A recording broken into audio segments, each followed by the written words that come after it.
ఇచ్చిన మాట తప్పకుండా ఎలక్షన్ మేనిఫెస్టో ముందర పెట్టుకోండి.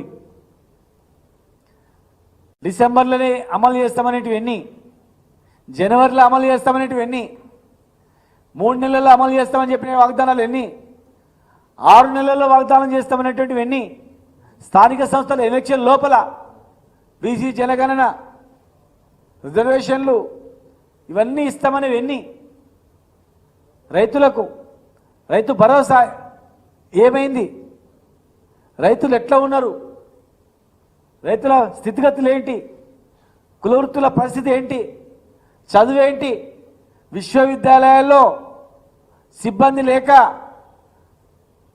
వంట చేసే సిబ్బంది కూడా లేక అన్నం సరిగా పెడతలేరని చెప్పి విద్యార్థులు ఆందోళన చేస్తూ ఉన్నారు.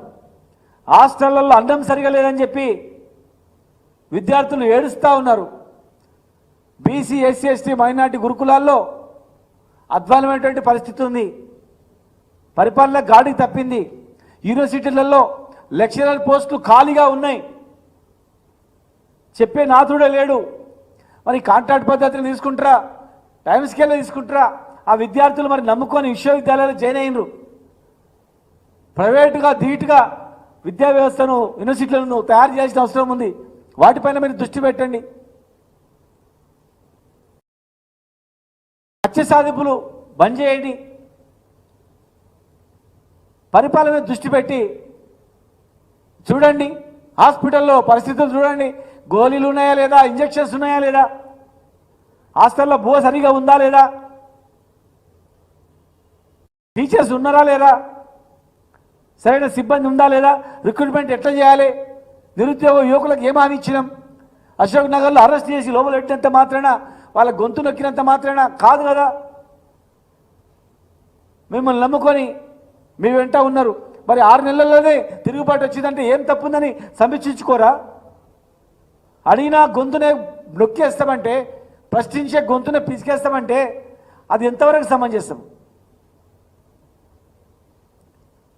మేము ఉద్యమకారులుగా తెలంగాణ దినదిన అభివృద్ధి చెందుతుందంటే అది ఏ ప్రభుత్వం చేసినా, ఏ పార్టీ చేసినా సంతోషపడవాళ్ళం. మేము కష్టపడి తెచ్చుకున్న తెలంగాణ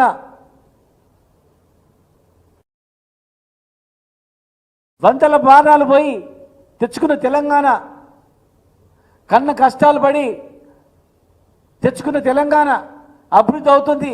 సరే, మా చేతిలో అధికారం లేకపోయినా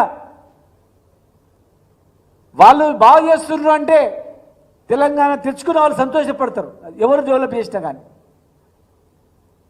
తెలంగాణ ఎస్ అన్నోళ్ళు కానీ, తెలంగాణ నో అన్నోళ్ళు కానీ ఇలా ఉన్నారు, పని చేస్తున్నారంటే సరే ఇప్పుడు మంచి పని చేస్తున్నారు అనుకునే వాళ్ళం మేము. కానీ 10 ఏళ్ళు ఒక స్థాయిలో వెళ్ళి మళ్ళీ ఇప్పుడు తెలంగాణ అనగానే భయభ్రాంతులు గురేటట్టు చేయడం అనేది దౌర్జన్యాలు, గ్రామీణ ప్రాంతాల్లో దౌర్జన్యాలు,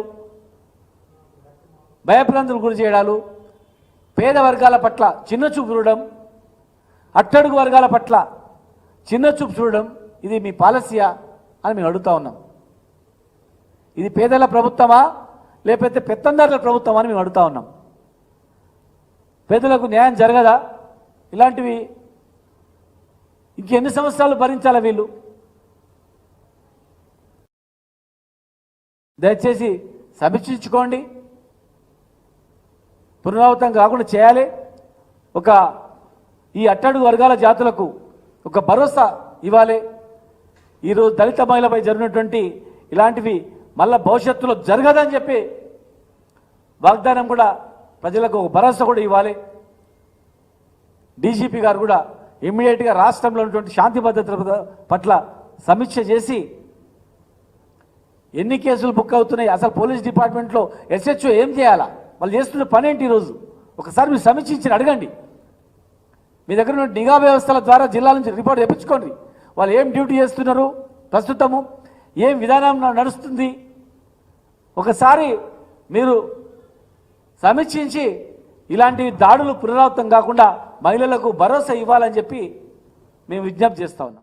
Please do subscribe to. Please do subscribe to. Please do subscribe to. Please do subscribe to. Please do subscribe to. Please do subscribe to KTV Telugu. KTV Telugu. KTV Telugu. KTV Telugu. To KTV Telugu. KTV Telugu. Please do subscribe to KTV Telugu.